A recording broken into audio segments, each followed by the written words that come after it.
we get to see Skarner basically leave a xenophobic culture and mindset.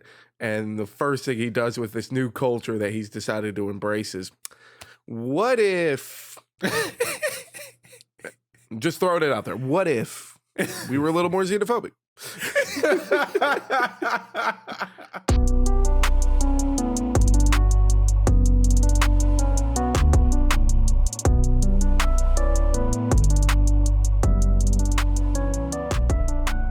Welcome to Casuals of Runeterra, episode 152, I think.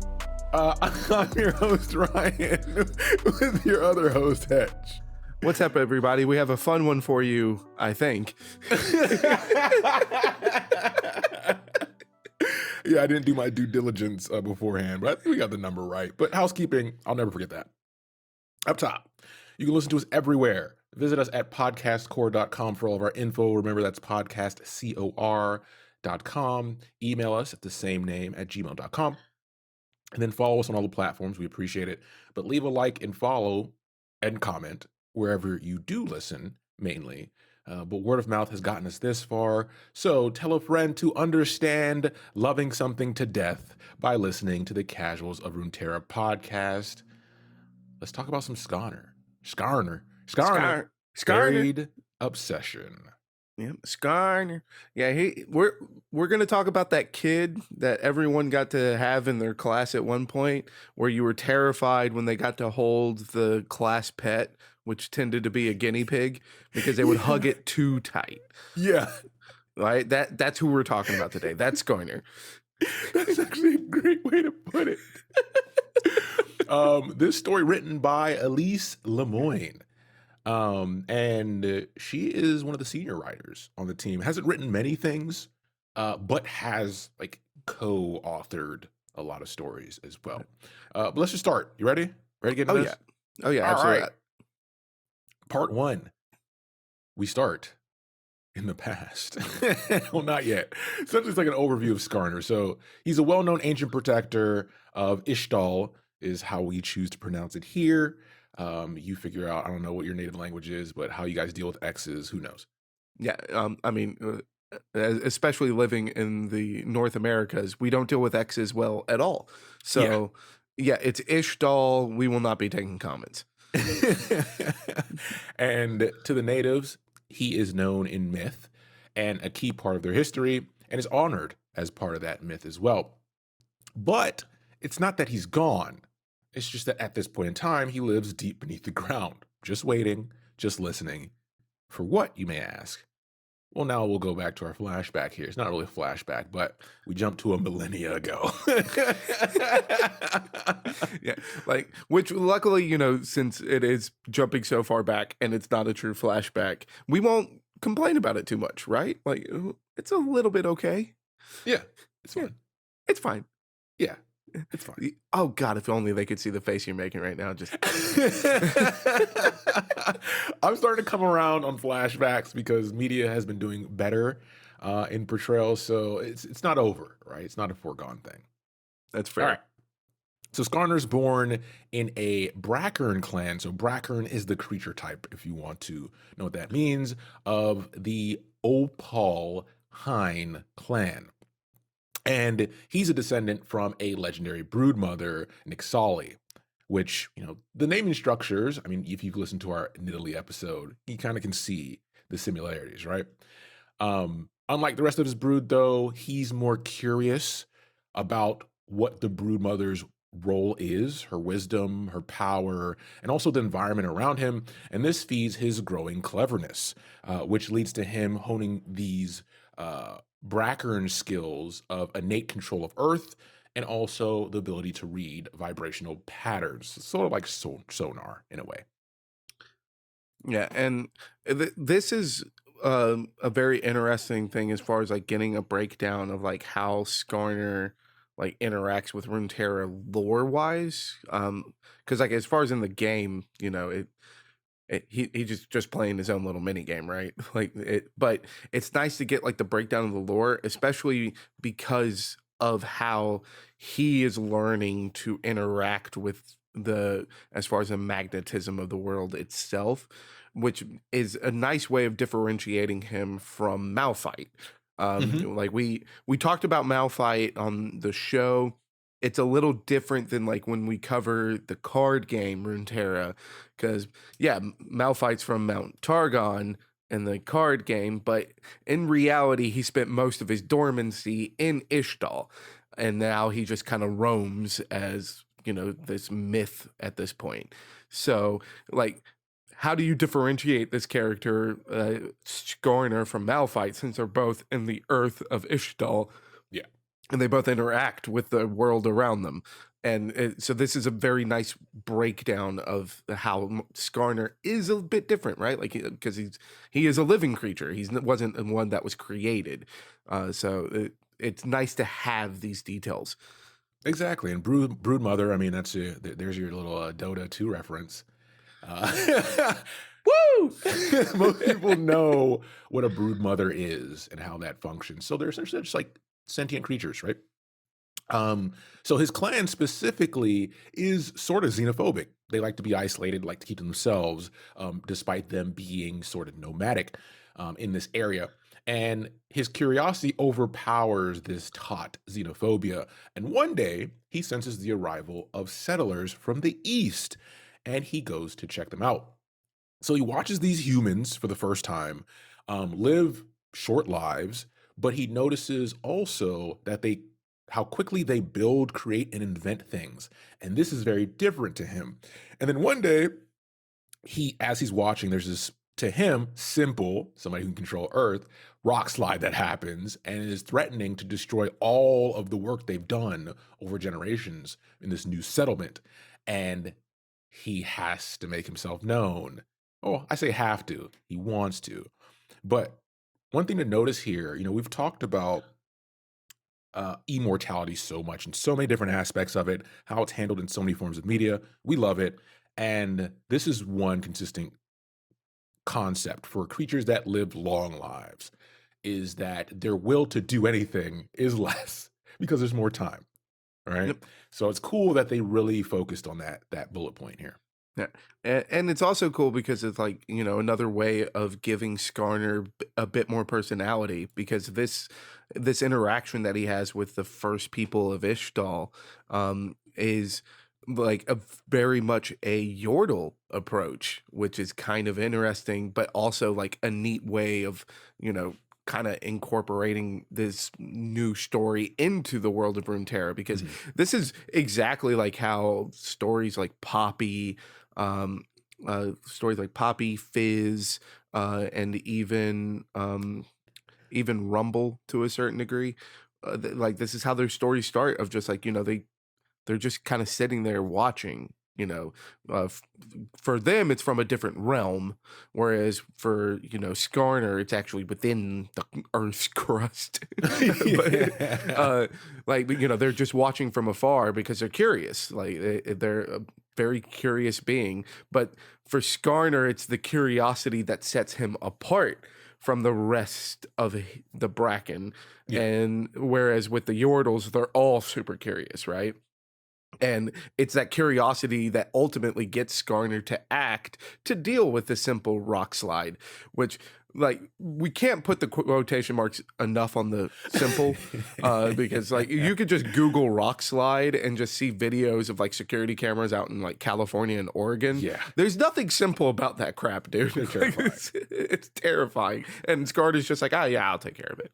Yeah, that's a great But reference point as far as he's essentially a Yordle in this yeah, story. Yeah. yeah, like, but it's nice because with this one, it's what makes him different, instead of with all the Yordles where they're all that curious and everything. The only one Exactly. that was different was Vex, who Yep. wasn't curious. Yeah, exactly. So Skarner rushes in to protect what he considered entertainment at this point, and he breaks apart the rock slide. Simple enough, it turns into fine dust, and all the settlers witness this, right? They're shocked. And this act is what begins this feeling in Skarner of protectiveness over fragile beings. Now, remember, one thing we just mentioned is that he was one of the brood that was very observant of a brood mother. So it makes sense that after studying her and her existence and why she exists, right? This is his response to having the ability to protect something. It's like a kitten that finds a litter and just immediately hops into mom mode. So he felt like he needed to protect these fragile beings moving forward. And this takes us into part two. And one of the things that we kind of glossed over as far as like with, Skarner jumping in to save the day. Skarner's gigantic. Yeah, yeah. So not only is he saving these people from certain disastrous catastrophe, but it's also this like half mountain being appearing out to save the day, which for an early civilization, um, I'll take what is God for 500, Mr. Trebek. Yeah. This is for some time because a little bit of spoiler here for some time frame perspective. This is obviously like post Volibear, right? And that whole and Orn, but this is also pre-Ascendance. So Skarner being this big is a big deal, pun intended. Yes, yeah. So again, what is God? Because these people are immediately going to be like, yeah, we're worshiping that guy. Yo. So in part two, we start off with Skarner now spending the majority of his time with the settlement. He now considers this his home. He's spending less time with his brood and going back less. And the people taught Skarner their culture and history, and in trade, he helped them build structures that were not only playing into their expertise, but uh integrating with the natural power of the planet, right? The earth power, if you want to call it that. And his other contribution was to start a ruling caste, which, for us, we have question marks there, but he creates a ruling class that's based on Ishtal science, right? And the collective culture of Brackerns. So he calls this the Yuntal, or they call it the Yuntal. And their goal is essentially, we're going to lead their people into a bright future. So think of it as like if NASA was your government. Yeah. And we actually get to see this a bit as far as like in some cultures, like not like big players in history, but we do see it in some cultures as far as in like our actual history, where, it is a very deep tie to the spiritual side of things. We get to see that a lot with like Native American cultures. And that also kind of matches up with like how Skarner operates, because he does have a innate ability to read the magnetism and the natural magics of the planet itself. So in a way, he's basically building cities on ley lines, which is something that Yep. Native American cultures did, and that's something that they actually observed in deep detail. That was a part of both their political society as well as everyday society. So that's what we're kind of seeing Skarner setting up. But again, with that ruling cast, big question marks, because we get to see Skarner basically leave a xenophobic culture and mindset. And the first thing he does with this new culture that he's decided to embrace is, what if, just throwing it out there, what if we were a little more xenophobic? This also, once again, supports our, we have like overarching themes. If you listen to our episode about no matter how far you take people out of their element, there's always a little bit left in them. And for Skarner, it's a little more than a little bit. We'll get there. So Ishtal immediately starts to grow. It becomes better for this, actually. But that's all going to change when the Fire Nation attacks. Yes. And the Shuriman Empire is the Fire Nation in this sense. And it's growing. It's growing in influence and it's starting to expand. And Skarner could see this affecting Ishtal. He immediately starts to distrust the Shurimans for good purpose. And this is only unique to him, once again, making him an outcast, because the rest of Ishtal, especially the Yuntal, they're all on board. And they're invited to an alliance, and they happily accept. And which isn't, like that crazy of an idea for them to do, because we cover the rise and fall of the Shuriman Empire a lot. So go check out our episodes like with Azir or Renekton, Yep. Gnosis. We cover it in great detail there. Um, and the Shuriman Empire was absolutely terrifying. Yeah. The Ascended are absolutely terrifying beings. For I guess for more details with that one, it would be the Jax episode, would probably be the best one for Yeah, that. where Ikathia But once stood. yeah, but with uh, like when you're up against such an overwhelming power, a lot of smaller principalities are going to sign up. We get to see that in real In the life history. UN.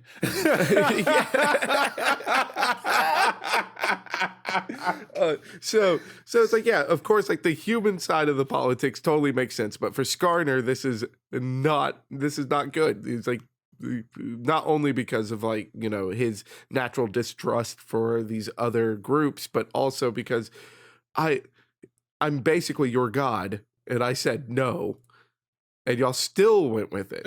What's wrong with you? They become too familiar with his existence. That's what happened. But it all Yeah. works out for them, Yeah. right? Right? Yeah, of course. And it's funny because it says, they were happy to join. And I wonder if there was some coercion there. I mean, it would differentiate it from Icathia's experience with joining the alliance. And speaking of Icathia, soon after this, the Icathian rebellion happens. And obviously, go listen to where Icathia once stood for more information on that. But this actually pleases Skarner because even though they didn't do it, someone stood up. But unfortunately, we know the death toll of that, right? So this led to the Shuriman Empire's collapse. Spoiler, I guess, but we have hours of content if you want the details on that. And by the end of that, all that suffering, this scarred. We're too good. We're too good. In the episode, we did it. This scarred him, right? This left him with essentially PTSD and a disgust for the world outside of the jungle. And this was only made worse because it was followed by the Rune Wars. Ooh. And this takes us to part 3. And like for the Rune Wars, go listen to our episodes where we cover Rise. We go into more details with that one there. And we do get to see a glimpse of it, like as far as directly from Riot's eyes. If you've seen the show Arcane, like Heimerdinger does talk about the Rune Wars in Arcane. So those are like the ways to get your sources there. But go listen to our episode. We go into a bit more detail with it. And all you really need to know there for the purpose of Skarner is that it's the literal definition of out of the frying pan and into the fire, because the Rune Wars is bad. It's real bad. And if you're already on the fence of like, we shouldn't interact with the outside world, and then World War III goes down, and it's like, yeah, we're absolutely not interacting with the rest of the world. Just full lockdown mode. And that's what Skarner wants to do now. Yeah, it would be like fighting in World War I and then having to fight in World War II. Right? You're not after that, you're not a person anymore. Your mind is you're different from that experience. And this is also the experience of someone who's had to be different from his bringing to even experience this, right? Like he had to change, get to this point, and what this is doing is almost reinforcing why you should be xenophobic. You should have never been out here, kind of thing, right? And that's what makes this story have depth to it. And this is what takes us into part 3. So this is his final straw, right? And he convinces the Yuntal we need to isolate again from the world. And not only isolate, but also shield ourselves with magic, because we now have all this knowledge. We can do this. Wink, wink, nod, nod, Wakanda. I think that one's pretty obvious. We've mentioned that before. And he does that. They convinces them, but he also has lost faith in that organization as well. The Yuntal, that is. So he promises to himself, no one can really protect Ishtal except me. And I will only rely on myself. So what he does is he constructs a chamber underground that amplifies his ability to feel vibrations. And he can not only understand and hear and feel everything that's happening in Ishtal above him, but also the threats outside of it. It's a bat cave. He made a bat cave. It's Scorp Cave. All right, he's the scorpion. Scorpion. That sounds disgusting. Like it sounds like a term for like a goon cave, like an alternative. No, Mom, don't come into my Scorp cave. get out of the Scorp Cave, Mom. Leave the pizza bites outside of the door. And the Yuntal are the ones that bring the pizza bites. Yeah, the Yuntal are his Alfred, right? Like he just sits down there and just listens. And over time, this becomes a seclusion type situation because he essentially has isolated himself again, not just from his brood anymore, but now from the people he loved. And it begins to breed paranoia, and he starts to never leave the chamber again. It just is where he's at. Yeah. Which like I mean, this is a very interesting take as far as like for all of the characters that we've covered that are, quote unquote immortal. Because it's very different, especially looking specifically at our Freljord champions. It's very different from their tale because like they are just so, for the most part, like because obviously it's not all of them, but they're tend to be more like ego oriented. Yeah. Whereas with Skarner, he is now just allowed these experiences to, just kind of turn him into a hermit. Like he is fully shut in now and has just cut off all ties from like the people that he wants to protect as well as his own kind. Just cut off all ties. And so this is a very interesting take for the immortal character of Ishtal, because it's very different from the other ones where they just kind of lose their powers because people forgot about them. Yeah. And Skarner's just like, oh, y'all forgot? Bet. I don't want to talk to any of y'all. It's almost a flip on Janna, right? In a similar way, because what ends up happening is among the people, because obviously generations are passing. Remember, time is passing like quickly for the people above him, and his existence begins to fade, right? The Yuntal would rarely speak with him and commune with him about the future of Ishtal, but it's not like them coming to him, it's that he can hear them, right? He can hear it. He's essentially omniscient in the way of a specific area just because of his powers, his chamber, etc. And now there's a new generation of not just the Yuntal, but elemental masters. So now this is when you're starting to get people with powers like Talia, right? Yep. Because of generations of learning these powers, etc., etc. And he's starting to overhear conversations about letting down the barriers and rejoining the world, Wukanen style again. If you're familiar with the Marvel property, we know how that goes. Yeah, we know exactly how that goes. And as far as like, especially with the chamber that he's created, because it's the way that he's listening into all of this is essentially the concept of ley lines, which span entire planet. Like that goes all the way around.